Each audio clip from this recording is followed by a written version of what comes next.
शहर के प्रतिष्ठित पंच सितारा होटल के पार्टी हॉल की रौनक आज देखते ही बनती थी। दूधिया रोशनी और धवल चमकदार सफ़ेद कारनेशन के फूलों की महक संग स्टेज चमक रहा था।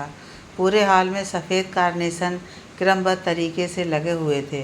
बीच में झांकती देसी विदेशी फूलों की किस्में हॉल की सुंदरता का आकर्षण चुराने में खासी कामयाब हो रही थीं।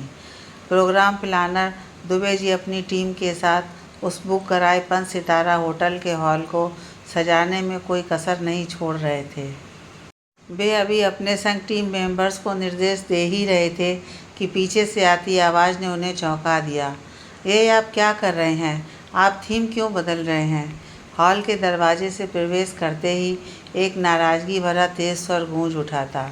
यह बिजनेस टाइकून आदित्य का स्वर था, जो बहुत कम उम्र में ही अपनी परंपरागत फैमिली बिजनेस को ऊंचाइयों पर पहुंचा चुका था। हमेशा व्यस्त रहने वाला और सामाजिक गतिविधियों से दूर रहने वाला आदित्य आज स्वयं इस हाल की सजावट में खासी रुचि ले रहा था। मौका था ही इतना खास। आज आदित्य की अपनी सगाई की रस्म जो होनी थी अहाना के साथ। अहाना जो न सिर्फ एक प्रतिष्ठित सौंदर्य प्रतियोगिता की उपविजेता रह चुकी थी, बल्कि वर्तमान में मॉडलिंग इंडस्ट्री में खासा नाम कमाने के साथ अपने कैरियर की ऊंचाइयों को छू रही थी।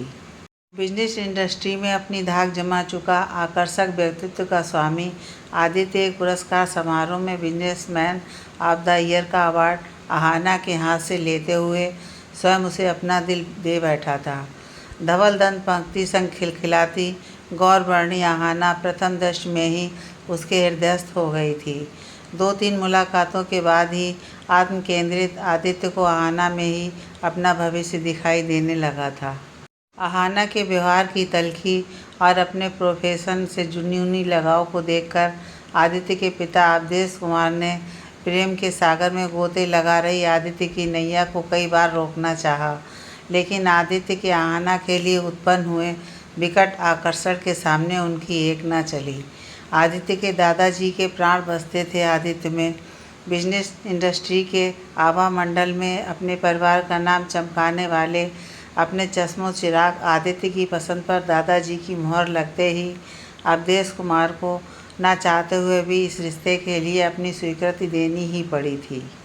दीवानगी की हद तक अहाना को चाहने के बाद और उसे अपने जीवन में लाने के लिए अहाना के साथ अपने परिवार वालों को बमुश्किल इस रिश्ते के लिए सहमत कर पूरे उत्साह और ऊर्जा के साथ आज आदित्य अपनी सगाई की सारी व्यवस्था करने में लगा पड़ा था। इस हाई प्रोफाइल सगाई में शामिल होने के लिए जहां नामी बिजनेसमैन और शहर के प्रतिष्ठित जन आमंत्रित थे, वहीं इस घटना को अच्छी खासी मीडिया कवरेज भी मिलने की उम्मीद थी, जिसके चलते कुछ पत्रकार दोपहर से ही वहां के चक्कर काट रहे थे। आदित्य का परिवार भी जहां सारे इंतजाम अच्छे से कर रहा था, वहीं आदित्य का उत्साह देखते ही बनता था। अहाना को खुश करने में और अपने जीवन के इस महत्वपूर्ण दिन को यादगार बनाने में वह कोई कसर नहीं छोड़ना चाहता था, और इसी कारण अहाना के पसंद के लाल कारनेशन के फूलों की जगह सफ़ेद कारनेशन के साथ अन्य फूलों की सजावट देखकर उत्साह से चमक रहे उसके चेहरे पर एकदम से सिकन आ गई थी। प्रोग्राम प्लान कर रहे दुबे जी का कहना था कि लाल कारनेशन फूल लाने वाली गाड़ी जाम में फंस गई थी। शाम के प्रोग्राम में देरी ना हो, इसलिए उन्होंने थीम बदल दी थी। मुझे कुछ नहीं पता, मुझे बस रेड कारनेशन और रेड कारनेशन ही चाहिए। आपने मुझसे प्रॉमिस किया था कि आप मुझे मेरे अनुसार थीम बना कर देंगे। कहते हुए आदित्य अधीर हो चला था और सामने लग रहे एक सफ़ेद कारनेशन के गुच्छे को अपने हाथ से हटाकर बिना देखे पीछे फेंक चुका था। आदित्य द्वारा फेंका हुआ वह फूलों का गुच्छा उसी समय हॉल में अहाना के संग प्रवेश करती उसकी चचेरी बहन अनन्या पर जा गिरा था। जहां आदित्य को गुस्सा करते देख अहाना अब इतराती हुई चलकर उसके पास आकर कह रही थी, ओ आदित्य, आर सो स्वीट, तुम यूँ मेरी हर छोटी से छोटी ख्वाहिश का कितना ध्यान रखते हो। डोंट वरी बेबी, अगर रेड कार्नेशन नहीं आ पाएंगे तो हम इन वाइट फ्लावर्स की डेकोरेशन से ही काम चला लेंगे। आओ तुम ज़रा उन इवनिंग गाउन्स में से सिलेक्ट करो कि मुझे एंगेजमेंट में से कौन सा पहनना है। कहती हुई आहना अब आदित्य की बाह को पकड़कर उसे हॉल से बाहर ले जा रही थी और उसके साथ आई अनन्या वहीं रुक उन सफ़ेद फूलों के गुच्छे को प्यार से सहला रही थी। उस हॉल की सजावट और थीम सफ़ेद रंग की दीवानी अनन्या को खासी भा रही थी। चश्मे के पीछे से झांकती उसकी आंखें हॉल के कोने कोने तक विचरण कर उसके चेहरे पर सहज मुस्कान ला रही थीं। सुंदरता में आहना से 21 अनन्या आहना की चचेरी बहन थी, जो आहना की सगाई के प्रोग्राम में शामिल होने आज ही आई थी। बचपन से ही आहना के रौबीले व्यक्तित्व के कारण आहना के समक्ष अनन्या के गुण और सरलता गौर पड़ जाती थी। सुंदरता में आहना को पीछे छोड़ने के बाद भी आहना के एक के बाद एक ब्यूटी कॉन्टेस्ट जीतने पर अनन्या द्वारा आहना की खुले दिल की प्रशंसा को उसकी कमजोरी समझ आहना अनन्या और उसकी सौम्यता का मजाक उड़ाती थी। अपने पिता की मृत्यु के बाद आहना के पिता अपने ताऊ जी द्वारा किए गए अपने पालन पोषण से वह कभी आहना से असहमति दिखा ही नहीं पाई थी और उसके द्वारा अपना उपहास उड़ाए जाने पर भी अनन्या बस मुस्कुराकर रह जाती थी। आहना के बचकाने बर्ताव का वह कभी बुरा नहीं मानती थी। आहना के सदैव से किए दुर्व्यवहार के बावजूद भी ताऊ जी के खबर भेजने पर फैशन डिजाइनिंग का कोर्स कर रही अनन्या सगाई के प्रोग्राम में शामिल होने तुरंत आ गई थी। कितनी प्यारी तो है ये डेकोरेशन और साथ ही ये फ्लावर्स तो कितने अच्छे लग रहे हैं, कहकर आंखें बंद कर अपने गाल पर उस गुच्छे को फिराती और फिर हॉल को मुग्ध होकर निहार मुस्कुराती अनन्या को आहना के साथ जाता हुआ आदित्य एक नज़र देखता हुआ निकल गया था। अनन्या की सुंदरता किसी का भी ध्यान अपनी ओर आकर्षित करने के लिए पर्याप्त थी, इसलिए आदित्य की नज़र भी उसकी सहज मुस्कुराहट पर पड़ ही गई थी। अब आहना आदित्य को उच्च पंच सितारा के एक दूसरे कमरे में लेकर जा चुकी थी और वहाँ पर खड़ी अपनी ड्रेस डिजाइनर के साथ आदित्य से अपने लिए सगाई के लिए गाउन सिलेक्ट करने को कह रही थी। तभी आहना के पास आए एक फ़ोन ने फिजा की हवा बदल दी थी। अपनी मॉडलिंग कंपनी के पुराने कॉन्ट्रैक्ट के चलते आहना को अगले दिन फ़ोटो शूट के लिए पेरिस पहुंचना था, जिसके लिए उसे अभी 2 घंटे बाद वाली फ़्लाइट पकड़नी थी। अब वह पेरिस जाने की तैयारी कर रही थी। आदित्य भी आहना को समझाने में असफल था। आदित्य की दीवानगी पर मुहर ही आहना ने तब लगाई थी जब आदित्य ने उससे वादा ले लिया था कि वह अपने कैरियर से कोई भी समझौता नहीं करेगी। आहना अब घर जाकर अपनी पैकिंग कर रही थी। उसने आदित्य से साफ कह दिया था कि उसे सगाई की रस्म कुछ दिनों के लिए टालनी पड़ेगी। आदित्य के साथ आहना के माता पिता ने भी आहना को समझाने की बहुत प्रयास किए कि यह दिन उसके जीवन के लिए बहुत महत्वपूर्ण है, लेकिन आहना ने उसकी एक बात नहीं मानी। थोड़ी देर में कंपनी की कैब से आहना अपनी फ़्लाइट पकड़ने चली गई थी और पीछे छोड़ गई थी सजा हुआ वह 5 सितारा दमकता होटल और बहस करते हुए आदित्य और अवधेश कुमार। जहां आदित्य सगाई की तिथि आगे बढ़ाने की बात कह रहा था, वहीं अवधेश कुमार किसी भी कीमत पर आज का महत्वपूर्ण कार्यक्रम टालने को तैयार नहीं थे। उनके पारिवारिक साख का जो प्रश्न था, वह आदित्य से कह चुके थे कि अभी तक चले इस घटनाक्रम से अनभिज्ञ हृदय रोगी दादाजी इस कार्यक्रम के टलने से हुई जगहंसाई को सह नहीं पाएंगे। संध्या हो चली थी, आहना उड़ चली थी। 5 सितारा होटल और उसका सजा हुआ हॉल अब आने वाले मेहमानों का प्रतीक्षारत था और थोड़ी देर में ही कार्यक्रम में आमंत्रित मेहमान आने लगे थे।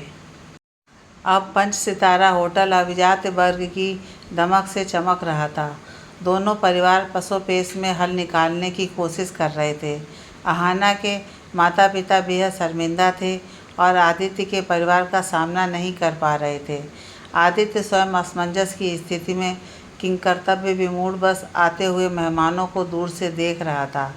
आदित्य के साथ उसके मित्र भी दुविधा में थे कि इस स्थिति से किस प्रकार निपटा जाएगा। अपनी पुत्री की इस हरकत से आहत आहना के पिता ने अचानक अवधेश कुमार के समक्ष आदित्य के साथ आहना के स्थान पर अनन्या की सगाई का प्रस्ताव रख दिया था। अहाना के पिता की आशा भरी दृष्टि अपनी ओर पड़ती देख अनन्या एकदम से सकते में आ गई थी। कभी स्कूल टाइम में अहाना के स्थान पर उसके द्वारा दी गई अटेंडेंस प्रॉक्सी की परिणति यौवनावस्था में कुछ इस प्रकार होगी, ऐसा उसने कभी सोचा भी नहीं था। अहाना के स्थान पर आदित्य के साथ अपनी सगाई की वह कल्पना भी नहीं कर सकती थी। क्षण भर के लिए ही वह देख पाई थी, पर आदित्य की आंखों में उसने अहाना के लिए जो प्यार की कशिश देखी थी, उस स्थिति में वह अहाना के स्थान पर स्वयं की भूमिका से असमंजस में थी। पर अपने पालनकर्ता ताऊ जी की अनुरोध भरी निगाहें उसे असहज करे जा रही थीं। वह चाहकर भी हाँ या ना नहीं कर पा रही थी। प्रथम दृष्टि में सरल हृदय अनन्या अवधेश कुमार को भा गई थी और उन्होंने व उनके परिवार ने इस बात के लिए अपनी सहमति दर्शा दी थी। जहां अनन्या कुछ न समझ पाने की स्थिति में थी, वहीं आदित्य इस प्रस्ताव से बौखला गया था। लेकिन जब उसके मित्रों ने उसे यह कहकर समझाने का प्रयास किया कि वह मौके की नज़ाकत को समझकर फिलहाल हाँ कर दे, सगाई हो रही है, शादी नहीं, और फिर यह लड़की अहाना की बहन ही है, अहाना के आने पर यह सगाई कभी भी तोड़ी जा सकती है। एक तरफ जहां आदित्य को अहाना पर बहुत क्रोध आ रहा था, वहीं अभी भी अहाना को पाने की चाह उसे किसी भी निर्णय पर नहीं पहुंचने दे रही थी। अहाना द्वारा स्वयं को इस दुविधा की स्थिति में पाया देखकर आदित्य आहत हो चला था। उसकी आंख क्रोध से लाल और सजल हो उठी थी। अहाना जिस प्रकार उसकी छवि की परवाह करे बिना यूं स्वार्थी होकर चली गई थी, उससे आदित्य को एक धक्का सा पहुंचा था और अचानक उसने आगे बढ़ स्टेज पर पहुंच अहाना के स्थान पर अनन्या से अपनी सगाई होने की घोषणा कर दी थी। आदित्य का अहाना के स्थान पर अनन्या के साथ अपनी सगाई की घोषणा करना ही था कि मध्यम संगीत के साथ भव्य आयोजन का आनंद उठा रहे मेहमानों में खुशफुसाहट शुरू हो गई थी। संगीत थम चुका था और सब आदित्य की बात ध्यान से सुन रहे थे। पिछले कई दिनों से प्रतीक्षारत इस सगाई की रस्म में यूँ मोड़ आएगा किसी ने सोचा नहीं था। अहाना कहाँ गई? अचानक अहाना के स्थान पर किसी और लड़की से सगाई, और यह अनन्या कौन है? यह बात जानने को लोग बेचैन हो उठे थे। पत्रकारों को अब भरपूर मसाला मिलने वाला था। यह सोचकर पत्रकारों की भीड़ स्टेज की ओर बढ़ आदित्य को घेरने की तैयारी कर ही रही थी कि तभी अवधेश कुमार ने हाथ से सभी पत्रकारों से पीछे रहने का इशारा कर दिया था। तब तक तमतमाए लाल चेहरा किए आदित्य स्टेज से उतरकर अंदर जा चुका था। आदित्य के इस फैसले से दोनों परिवारों को जैसे शांति मिल गई थी और अब जहां अशांत मन लिए आदित्य तैयार होने जा चुका था, वहीं अहाना की मम्मी और अनन्या की मम्मी अब अनन्या को उस रूम में ले जा रही थीं जहां पर अहाना को तैयार होना था। अहाना के द्वारा ढेरों सूट्स में से छांट कर लिए सूट को पहनते हुए आदित्य को ऐसा लग रहा था कि मानो उसके शरीर पर अंगार लौट रहे थे। ना चाहते हुए भी यंत्रवत उसके हाथ सूट के साथ अपनी वो टाई लगा रहे थे जिसे अहाना के संग खरीदा था, जिसे खरीदते समय पहनकर उसके ट्रायल रूम से आते ही अहाना ने टाई समेत उसे मदहोशी से खींच उसकी आंखों में देखते कहा था, मिस्टर, आज तो तुम टाई खुद पहन कर आए हो। देखना, शादी के बाद इसे तुम्हारे गले में सिर्फ मेरे हाथ ही सजाएंगे। सोचते सोचते आदित्य वर्तमान में लौट आया था और सामने लगे आदम का शीशे में अपने गले में वह टाई उसे गले में फंसती सी प्रतीत हो रही थी। उधर कुछ भी न समझ पाने की स्थिति में अनन्या मेकअप आर्टिस्ट के द्वारा बस कठपुतली की तरह सज रही थी। अहाना के पसंद का भड़कीला सुर्ख लाल गाउन और उसके साथ की चमकदार एक्सेसरीज पहनते हुए उसका उद्विग्न मन क्षुब्ध और व्याकुल था। अचानक से अपने जीवन में घटित इस घटनाक्रम की तो उसने कल्पना भी नहीं की थी। थोड़ी देर में दर्जनों कैमरे की चमचमाती फ्लैश लाइट के सामने आदित्य और अनन्या स्टेज पर सजाए काउच पर बैठे थे, जहां संयत दिखने की कोशिश करते हुए भी आदित्य का तमतमाया चेहरा साफ दिखाई दे रहा था। वहीं अचानक इस स्थिति में आ जाने से मासूम अनन्या सकचाकर गठरी बने जा रही थी। उसे दूर से उसकी मेकअप आर्टिस्ट कई बार सीधे बैठने को कह चुकी थी, जिससे उसके पहने हुए गाउन की सुंदरता सही से उभर कर आए। तालियों की गड़गड़ाहट के साथ अब एंगेजमेंट रिंग सामने आ चुकी थी, जहां आदित्य ने एक झटके से गुस्से में अनन्या को पहनाई जाने वाली रिंग उठा ली थी। वहीं आदित्य को पहनाई जाने वाली रिंग उठाते हुए अनन्या के हाथ कँपा रहे थे। रिंग पहनाते हुए एक क्षण के लिए आदित्य ने अनन्या के चेहरे को देखा और रिंग पहनाने के साथ अपनी नज़रें फेर ली थीं। वहीं आदित्य को रिंग पहनाते हुए उसके हाथों का स्पर्श अपने हाथों पर पाते ही अनन्या के शरीर में एक सिहरन सी दौड़ गई थी। उसे अपने अंदर कुछ पिघलता हुआ सा महसूस हुआ। अभी वह रिंग पहनाकर कुछ सोच ही पाती, उससे पहले ही आदित्य ने झटके से अपना हाथ वापस खींच लिया था। दूसरी तरफ देख रहे आदित्य के चेहरे को वह बस एकटक देखते रह गई थी। उसे आदित्य के इस बर्ताव पर हल्का क्रोध आ गया था। अभी थोड़ी देर पहले तो उसने स्वयं इस सगाई की घोषणा की थी और अब इस तरह से रूखा बर्ताव कर रहा था। वह जानती थी कि आदित्य इस समय परेशानी में था, लेकिन आसानी तो स्वयं उसके लिए भी नहीं थी। अनन्या ने तभी सामने खड़े अपने परिवार की ओर देखा। ताऊ जी की आंखों में खुशी के आंसू साफ बता रहे थे कि वह अनन्या की सहमति से स्वयं को कितना भार मुक्त महसूस कर रहे थे। आयोजन सामान्य हो चला था। सगाई की रस्म अच्छे से निपटी थी और आमंत्रित मेहमान भव्य इंतजाम से प्रभावित होकर दोनों परिवारों को बधाई दे रहे थे। इसके साथ ही शहर के स्थानीय नेता ने आदित्य को अगले दिन अनन्या के साथ अपने यहाँ दोपहर के भोजन का निमंत्रण दे दिया था। थोड़ी देर में अपने सिर के दर्द की कहकर अनन्या अपने कमरे में जा चुकी थी। आगे क्या होगा यह सोचकर तनाव से उसका सिर फटा जा रहा था। वह कमरे में उपस्थित सोफे पर जाकर बैठ गई थी। परेशानी में उसने अपनी आंखें मूंद ली थीं। कुछ उस दिन करे सफ़र की थकान और कुछ घटनाक्रम के तनाव से उसे एक हल्की झपकी आ गई थी।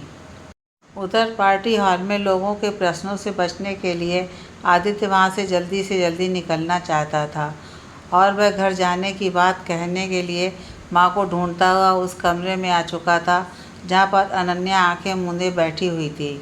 आदित्य साफ देख पा रहा था, सुर्ख लाल रंग के लिबास में दूध से उजले अनन्या के चेहरे पर एक गहरी दर्द की लकीर झलक रही थी। वह उसे एकटक देखता रह गया। उसे अपनी थोड़ी देर पहले किए बर्ताव पर हल्की कोफ्त रही थी। वह सोचने लगा, इसमें इसका क्या कसूर है? यह अगर आज यहाँ नहीं होती तो मेरी ही पब्लिक इमेज ढेर हो गई होती। मुझे तो उसका शुक्रिया अदा करना चाहिए। वह धीरे धीरे सोती हुई अनन्या के पास जाने लगा, लेकिन अगले ही क्षण अहाना का ध्यान आते ही उसका चेहरा एक बार फिर तमतमा गया था और अब वह अनन्या के चेहरे से नज़र हटा तेज कदमों से कमरे से बाहर निकल गया था।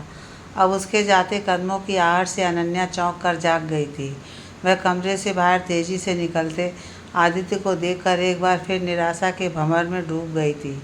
जहाँ दोनों के परिवार घर आकर सब सही हो जाने पर चैन की सांस ले रहे थे, वहीं अनन्या और आदित्य ने अपनी अपनी रातें आंखों में गुजारी थीं।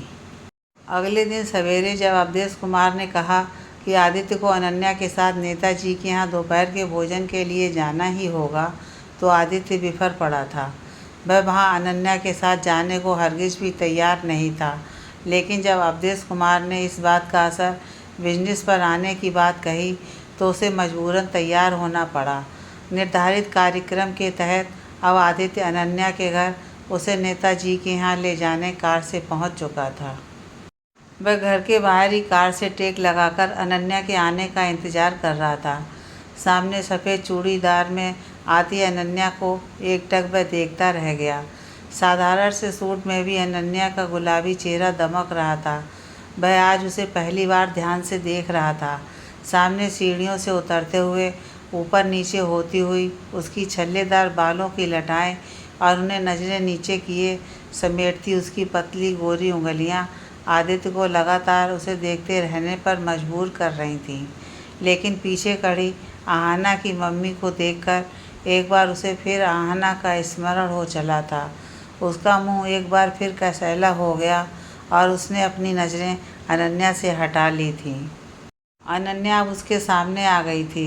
वह कार का फ्रंट डोर खोलकर उसमें बैठने ही वाली थी कि आदित्य ने तल्खी में कहा, पीछे बैठिए मैडम, पीछे, आगे नहीं। कल से आदित्य का तीखा व्यवहार देखकर परेशान हो चुकी अनन्या ने भी तल्ख स्वर में कहा, बिल्कुल, मैं तो पीछे ही बैठना चाहती थी, लेकिन फिर मुझे लगा कि अगर मैं इस तरह से बैठ जाऊंगी तो आपको कहीं ड्राइवर वाली फीलिंग ना आए। खैर, जब आप ड्राइवर बनना ही चाहते हैं तो मुझे ऐसे बैठने में कोई हर्ज नहीं है। कहती हुई अनन्या कार का पीछे का दरवाज़ा खोलकर झटके से कार की पिछली सीट पर बैठ गई थी। सुनकर आदित्य गुस्से में भुनकर रह गया था। वह भी अब आगे की सीट पर बैठकर कार का स्टीयरिंग थाम चुका था। अनन्या ने ध्यान से देखा, आदित्य बहुत अच्छे से तैयार होकर आया था और वह स्वयं एक साधारण सा चूड़ीदार पहने हुए थी। पूरे रास्ते दोनों ने बिल्कुल बात नहीं की। दोनों बार बार कार के मिरर से एक दूसरे को देखती निगाहों से बचकर दूसरी तरफ देख रहे थे। कार से उतरते ही अनन्या ने हल्की सी चुटकी लेते हुए कहा, आप तो बहुत सूटेड बूटेड होकर आए हैं, क्या ये बहुत बड़े मिनिस्टर हैं? अनन्या का कहना ही था कि आदित्य बोल पड़ा, और आपके सूट से तो लगता ही नहीं कि आप ड्रेस डिजाइनिंग का कोर्स कर रही हैं। आहाना होती तो। आगे के शब्द आदित्य के गले में फंसे रह गए थे। अनन्या का चेहरा बुझ गया था और वह हल्के कदमों से आगे बढ़ गई थी। स्वयं आहाना का स्मरण आते ही आदित्य का चेहरा एक बार फिर लाल हो गया था। नेताजी के यहाँ खाने का अच्छा इंतजाम था। खाने के बाद जब शैंपेन की बोतल खुली, अब नेताजी की पत्नी अनन्या से बार बार लेने का आग्रह करने लगी। आदित्य साफ देख पा रहा था कि अनन्या इस स्थिति में स्वयं को बहुत असहज महसूस कर रही थी और मना नहीं कर पा रही थी। यह देखकर वह बोल पड़ा, नहीं मैडम, अनन्या नहीं लेती। थोड़ी देर में आदित्य ने उन लोगों का धन्यवाद कर जाने की अनुमति मांग ली थी और वह अनन्या का हाथ पकड़कर नेताजी के घर से बाहर आ गया था। अपने हाथ में आदित्य का हाथ देखकर अनन्या चलते हुए बस उसे ही देख रही थी। अपनी ओर अनन्या को एकटक देखता देख आदित्य ने अब झटके से उसका हाथ छोड़ दिया था। वहाँ से लौटने पर आदित्य ने स्वयं अनन्या के लिए कार का आगे का दरवाज़ा खोल दिया था। पूरा रास्ता एक बार फिर खामोशी में गुजरा। उस रात इन पलों को सोचते हुए अनन्या के गाल गुलाबी हुए जा रहे थे। वह जब भी आंखें बंद करती उसे आदित्य का चेहरा दिखाई देता था। वह सुबह की घटना के बारे में सोच रही थी कि अचानक उसका मोबाइल बज उठा। यह आहाना थी। आहाना का नाम स्क्रीन पर देखते ही उसके माथे पर बल पड़ गए और वह झटके से बेड से उठकर बैठ गई थी। एक बार फिर आहाना की नाराज़गी का सामना करने को तैयार थी, लेकिन उसके आश्चर्य की सीमा तब ना रही जब फ़ोन उठाते ही उसने आहाना की बात सुनी। आहाना ने खुशी में कहना शुरू कर दिया था, शाबाश मेरी बहन, तूने बहुत अच्छे से उस दिन मेरा रोल अदा किया। एक्टर मैं हूँ, लेकिन एक्टिंग तू कर बैठी।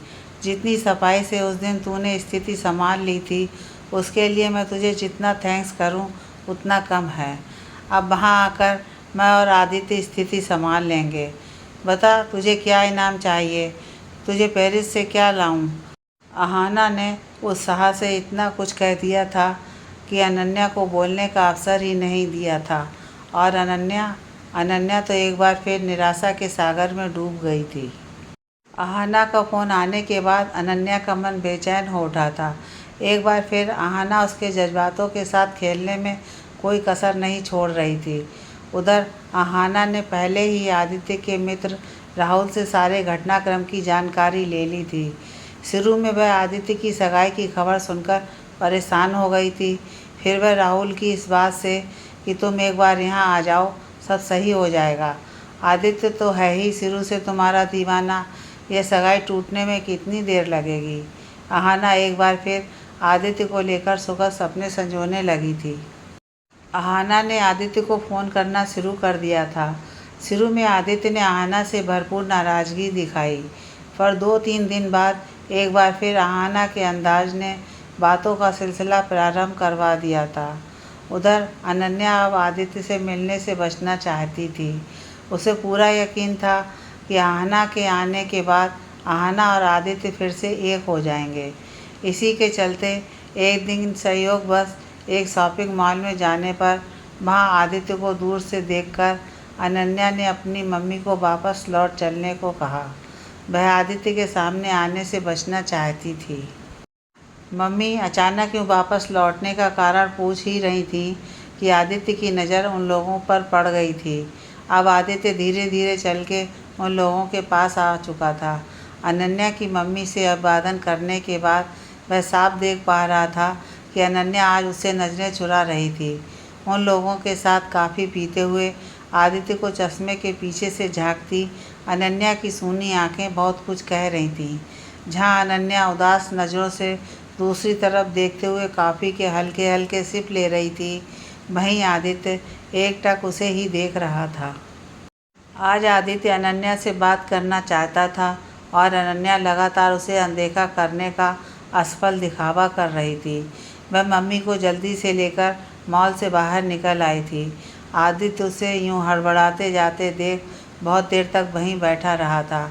उसके मन और मस्तिष्क में जज्बातों को लेकर होड़ मची हुई थी। जिस राह जाना नहीं, उसके सपने क्या देखने। अनन्या ने सोच लिया था कि वह आदित्य से कभी नहीं मिलेगी। अब उसे जल्दी से जल्दी अपने कॉलेज लौटना था। उसे पता था आहना वापस आकर एक बार फिर उस पर अपना प्रभाव जमाने की पूरी कोशिश करेगी। हुआ भी कुछ ऐसा ही। आहना हफ्ते भर बाद लौट आई थी और लौटी थी अपने उस अंदाज के साथ जैसे कुछ हुआ ही न हो। मम्मी पापा की तनी भ्रकुटी को दरकिनार कर आहना बेशर्मी से उनके गले मिलकर बीती बात के लिए माफ़ी मांग रही थी और ये जताने की कोशिश कर रही थी कि अब सब कुछ सही हो जाएगा। आहना के आने पर अगले दिन आदित्य मिलने आया।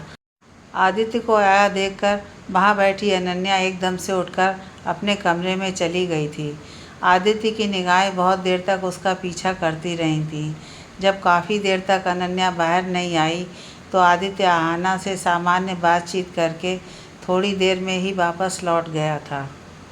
उससे मिलने आदित्य को आया देखकर आहना को यकीन हो चला था कि आदित्य और वह फिर से एक हो जाएंगे। वहाँ से लौटते हुए कार चलाते हुए आदित्य के हाथ मन मस्तिष्क से संतुलन नहीं बना पा रहे थे और उसकी कार सामने की कार से टकराते हुए बची थी। टकराव बचाते बचाते भी आदित्य के हाथ में ज़ोर से ठसक लग गई थी। वहाँ से वह सीधा अस्पताल पहुँच चुका था। हाथ में हल्की मोच आ गई थी। थोड़ी देर में उसका अपना परिवार और आहना का परिवार भी अस्पताल आ चुके थे। आहना उसके सामने आकर खड़ी हो गई थी और आदित्य की आंखें जिसकी तलाश कर रही थीं वह भी धीरे से सामने आ गई थी। जहां आहना उसे सही से कार चलाने का उलाहना दे रही थी, वहीं घबराई आंखों से अनन्या उसके बैंडेज लगे हाथ पर अपना हाथ फिरा रही थी।